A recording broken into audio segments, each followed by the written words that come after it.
तो दोस्तों आज हम फिर से आपके लिए लेकर आए हैं देश दुनिया की तमाम ताज़ा बड़ी खबरें। सबसे पहली बड़ी खबर में आपको बताएंगे दोस्तों कि ईरान ने तोड़ दिया अमेरिका का गुरूर। ईरान ने मिसाइल हमले में तबाह कर दिया अमेरिका का air defence system third. 22,000 crore रुपए का अमेरिका को हुआ नुकसान। अब कैसे बचेगा इजराइल। बाबरी मस्जिद की तरह ही देश में एक और मस्जिद टूटकर बनेगा राम मंदिर। यूपी के सीएम योगी आदित्यनाथ ने किया ऐलान। ईरान के राष्ट्रपति की माफी के बाद भी खाड़ी देशों पर ईरान के हमले जारी। अब यूएई के मरीन टावर पर ईरान ने किया ड्रोन हमला। बिहार के सीमांचल और बंगाल के जिलों को जोड़कर बन सकता है देश में एक नया केंद्र शासित प्रदेश। गृह राज्य मंत्री नित्यानंद ने दिया है इस पर बयान। तो दोस्तों सभी खबरों को आपको एक एक कर बताने वाले हैं। वीडियो को लाइक कर चैनल को सब्सक्राइब कर दें। इससे भी बढ़ तो दोस्तों अगली खबर की ओर। तो ईरान ने अमेरिका का तोड़ दिया गुरूर। थार्ड सिस्टम कर दिया तबाह। 22,000 करोड़ का अमेरिका को नुकसान। दोस्तों आपको बता दें कि करीब एक हफ्ते से ज़्यादा समय से अमेरिका, इजराइल और ईरान के बीच जंग चल रही है और इसी जंग में ईरान ने अमेरिका को बड़ा झटका दे दिया है। दरअसल आपको बता दें दोस्तों कि ईरान ने सऊदी अरब, जॉर्डन और यूएई में तैनात अमेरिका के थार्ड एयर डिफेंस सिस्टम को निशाना बनाया और ये एयर डिफेंस सिस्टम ईरान के हमले को नहीं झेल पाया और ईरान के हमले में तबाह हो गया, जिससे अमेरिका का गुरूर टूट गया। दरअसल आपको बता दें कि अमेरिका इस थर्ड सिस्टम को दुनिया का सबसे अच्छा सिस्टम बताता है और बताता है कि इसके सामने कोई भी हमला नहीं कर सकता। सभी मिसाइलों को ये इंटरसेप्ट कर देता है और इस रडार सिस्टम से कोई भी हेलीकॉप्टर, कोई भी ड्रोन बच नहीं पाएगा। लेकिन ईरान ने इसको तबाह कर दिया है और ये दोस्तों जॉर्डन में अमेरिका ने लगाया था। जॉर्डन के एयरबेस पर ये हमला ईरान ने किया था और उसी में ये तबाह हो गया और इसकी कीमत 22,000 करोड़ रुपये है, जबकि इसके रडार सिस्टम की कीमत करीब $300 मिलियन यानी लगभग 2700 करोड़ रुपये है। ये रडार सिस्टम थार्ड का बेहद अहम हिस्सा होता है जो दुश्मन की बैलिस्टिक मिसाइल को पहचानने और उन्हें ट्रैक करने का काम करता है। ऐसे में इस तरह का हमला अमेरिका के लिए बड़ा रणनीतिक नुकसान माना जा रहा है और कोई भी देश अब अमेरिका के थर्ड सिस्टम को नहीं खरीदेगा। ईरान के सामने अमेरिका के सभी हथियार फेल होते दिख रहे हैं। इससे भी बढ़ते दोस्तों अगली खबर की ओर। तो अयोध्या की बाबरी मस्जिद की तरह ही तोड़कर फिर बनेगा देश में एक और मंदिर। योगी आदित्यनाथ ने किया ऐलान। दोस्तों आपको बता दें कि उत्तर प्रदेश के अयोध्या में बाबरी मस्जिद तोड़कर वहां पर राम मंदिर का निर्माण किया गया और हिंदू मुसलमानों के मस्जिद मंदिर विवाद समाप्त हो गया।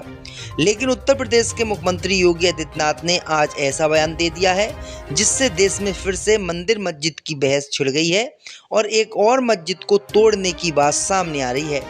दरअसल आपको बता दें कि वृंदावन पहुंचे उत्तर प्रदेश के मुख्यमंत्री योगी आदित्यनाथ ने श्री कृष्ण जन्म स्थान पर दर्शन किए। फिर यहां श्रद्धालुओं से उन्होंने बातचीत की। इसी बातचीत में यूपी के सीएम योगी आदित्यनाथ ने कहा कि जिस तरीके से राम मंदिर का निर्माण हुआ है और वहां पर बाबरी मस्जिद को तोड़कर राम मंदिर बनाया गया है, अगर कृष्ण की कृपा हुई तो अयोध्या की तरह यहाँ पर भी जो शाही ईदगाह मस्जिद है उसको तोड़कर श्री कृष्ण का मंदिर बनाया जाएगा। वहीं आपको बता दें कि योगी का इतना कहने के बाद वहां पर श्रद्धालुओं के जयकारे गूंजने लगे। तो किस तरीके से उत्तर प्रदेश के सीएम योगी आदित्यनाथ ने एक तरीके से इशारा किया है कि जिस तरीके से हमने बाबरी मस्जिद तोड़ी उसके बाद वहां पर मंदिर का निर्माण हुआ, उसी तरीके से शाही ईदगाह जो मस्जिद है उसको तोड़ा जाए तो यहाँ पर भी श्री कृष्ण के जन्म स्थान यानी श्री कृष्ण का मंदिर बन सकता है। तो ये बड़ी अपडेट आई दोस्तों कि किस तरीके से योगी आदित्यनाथ ने उत्तर प्रदेश में विधानसभा चुनाव से पहले हिंदू और मुसलमानों को उकसाने वाली बात कही है। आपकी क्या राय दोस्तों, हमें कॉमेंट में इस खबर पर जरूर बताएं। इससे भी बढ़ते दोस्तों अगली खबर की ओर। तो पड़ोसी देशों से माफी मांगने के बाद ईरान ने फिर से तोड़ दिया वादा। दुबई समेत कई मुस्लिम देशों पर रात में किया हमला। दोस्तों आपको बता दें कि ईरान के राष्ट्रपति मसूद पेजेशकियन ने कुछ ही घंटे पहले अपने पड़ोसी देशों से माफी मांगते हुए भविष्य में उन पर हमला न करने की बात कही थी। लेकिन दोस्तों ईरान ने अब वादा खिलाफी कर दी है। दरअसल आपको बता दें कि ईरान ने मात्र 12 घंटे के बाद ही दुबई की तरफ अपना ड्रोन भेजकर हमला कर दिया और जो वादा ईरान के राष्ट्रपति ने मुस्लिम देशों से किया था वो तोड़ दिया। वहीं आपको बता दें कि दुबई के मरीन जो इलाका है, जो बिल्डिंग है, वहां पर दोस्तों मरीन टावर के पास में ही ईरान का एक ड्रोन पहुंचा और वहां पर हमला करके वो तबाह हुआ। वहीं आपको बता दें दोस्तों कि ईरान के राष्ट्रपति मसूद पेजेश्कियन ने 12 घंटे पहले ही एक बयान जारी किया था। उस बयान में उन्होंने कहा था कि जिन भी पड़ोसी देश जैसे सऊदी अरब, यूएई और अन्य जो मुस्लिम देश हैं उन पर हम हमला अब नहीं करेंगे, और क्योंकि उनसे भी हम पर हमला नहीं होना चाहिए।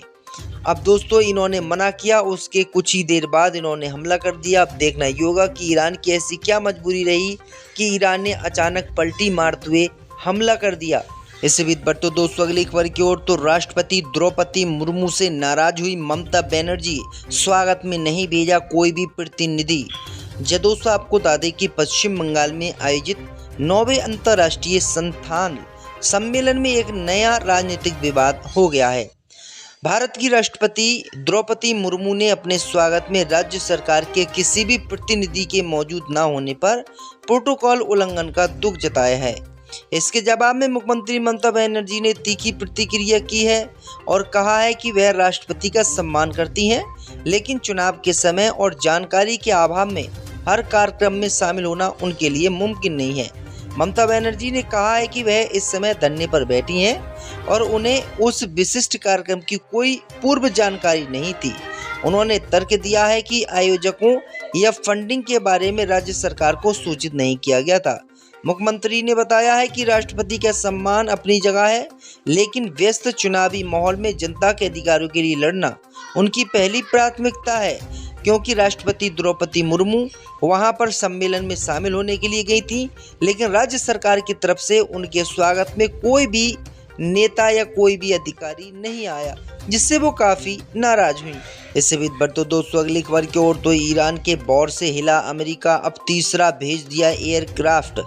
दोस्तों आपको बता दें कि अमेरिका ने ईरान को जितना कमज़ोर समझा था वह उससे उल्टा निकला।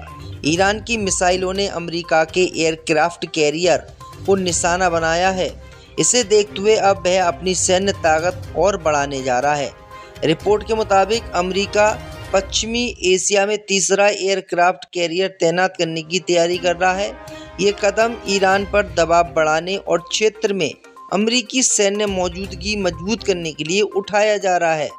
फॉक्स न्यूज की रिपोर्ट के अनुसार अमेरिका नौसेना का aircraft carrier USS George H.W. Bush जल्द अटलांटिका पर वार कर भूमध्य की ओर बढ़ेगा और इससे पहले USS Gerald R. Ford Suez नहर पार कर लाल सागर में पहुंच चुका है। तो ये बड़ी अपडेट आई दोस्तों कि ईरान की जो है आर्मी क्षमता वगैरह देखकर अमेरिका को भी काफ़ी नुकसान इस जंग में हो रहा है। इससे भी बढ़ते दोस्तों अगली खबर की ओर, तो बिहार के सीमांचल और बंगाल के जिलों को जोड़कर बनाया जा सकता है नया केंद्र शासित प्रदेश, गृह राज्य मंत्री नित्यानंद ने दिया बयान।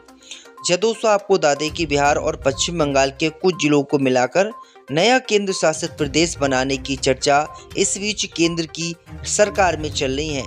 वहीं आपको बता दें कि इस चर्चा को गृह राज्य मंत्री नित्यानंद राय ने शनिवार को पूरी तरीके से गलत बताया। उन्होंने कहा कि कोई भी इस तरीके की योजना केंद्र की मोदी सरकार के पास नहीं है और ये दावा पूरी तरीके से गलत है। दरअसल आपको बता दें कि सोशल मीडिया पर एक बात चल रही है कि बिहार के पूर्णिया से जो सांसद हैं उन्होंने सोशल मीडिया पर दावा किया था कि भारतीय जनता पार्टी की योजना है कि पश्चिम बंगाल में राष्ट्रपति शासन लागू कर बिहार विधानसभा से प्रस्ताव पारित कराया जाए और इसके बाद बिहार के सीमांचल क्षेत्र तथा पश्चिम बंगाल के कुछ जिलों को मिलाकर एक नया केंद्र शासित प्रदेश बनाया जाए। तो ये बड़ी अपडेट आ रही दोस्तों, लेकिन केंद्र सरकार ने फिलहाल तो मना कर दिया है कि ऐसा कोई भी प्रस्ताव उनके पास नहीं है और भविष्य में अगर ऐसा होता है तो ये सब आपको पता ही चल जाएगा। आधिकारिक बैठक में जा रहे थे, ऐसे में उनकी गाड़ी को बीच सड़क क्यों रुकवाया गया। उन्होंने पुलिस से कहा कि अगर जांच करनी है तो गाड़ी की जांच कर लें, उसमें बैठे लोगों के नाम पते नोट कर लें, लेकिन इस तरह सार्वजनिक स्थान पर रोकना गलत है। वहीं पुलिस अधिकारी बार बार ये कहते नजर आए कि उन्होंने सांसद की गाड़ी को नहीं रोका है।